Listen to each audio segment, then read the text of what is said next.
Viewers, आज की हमारी ये वीडियो रिस्क असेसमेंट के बारे में है। सबसे पहले हम लोग रिस्क की डेफिनेशन जान लेते हैं।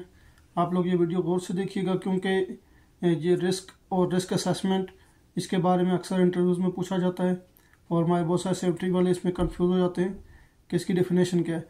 तो रिस्क की डेफिनेशन ये है कि रिस्क सा probability of being harmed by the hazard in how severe it can be. Hindi में बता देता हूँ कि रिस्क जो है एक प्रोबेबिलिटी है, इम्कान है कि हैज़ार्ड से आप लोगों को कितना ख़तरा हो सकता है, कितना आपको हैज़ार्ड नुकसान पहुंचा सकता है और इसकी शिद्दत क्या हो सकती है, इसकी सिवियरिटी क्या हो सकती है। अभी हम लोग जान लेते हैं कि जो रिस्क असेसमेंट है वो क्या चीज़ है। Risk assessment is a process to identify the hazard on the work place and evaluate the risk and suggest the control measures. ठीक है, जो रिस्क असेसमेंट है वो एक प्रोसेस है। ठीक है, रिटन डॉक्यूमेंट होती है, उसमें के वर्क प्लेस पे जो है हैज़ार्ड को आइडेंटिफाई करना है उसको।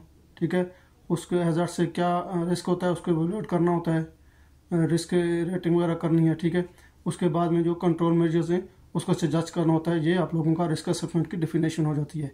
अभी हम लोग जान लेते हैं कि रिस्क असेसमेंट के जो स्टेप्स कितने हैं। तो बेसिकली रिस्क असेसमेंट के 5 स्टेप्स होते हैं। 5 steps are there in risk assessment. ठीक है, सबसे पहले आइडेंटिफाइंग द हैज़ार्ड, उसके बाद में decide who might be harmed by the hazard, के कौन से किन लोगों को उस हैज़ार्ड से नुकसान पहुंच सकता है। ठीक है, उसके बाद में evaluate the hazard, evaluate the risk and decide on precautions, के रिस्क को आप लोगों ने evaluate कर लेना है और उसकी जो प्रिकॉशंस है वो आप लोगों ने डिसाइड कर लेनी है।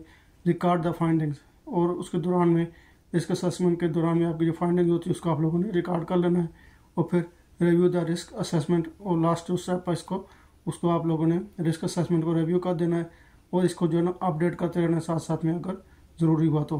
अगर जो है ना कोई एक्टिविटीज़ में चेंज हो जाती है या जो है ना कुछ एक्सीडेंट के बाद भी इसको चेंज किया जा सकता है, या फिर जो क्लाइंट वगैरह है उसकी रिक्वायरमेंट भी इसको चेंज किया जा सकता है। जो भी सर्कमस्टेंसेस होते हैं, हालात की तब्दीली के साथ में इसको आप लोग चेंज कर सकते हैं, या कोई इमरजेंसी कंडीशन के बाद भी इसको जो है ना अपडेट करना पड़ता है रिस्क असेसमेंट को।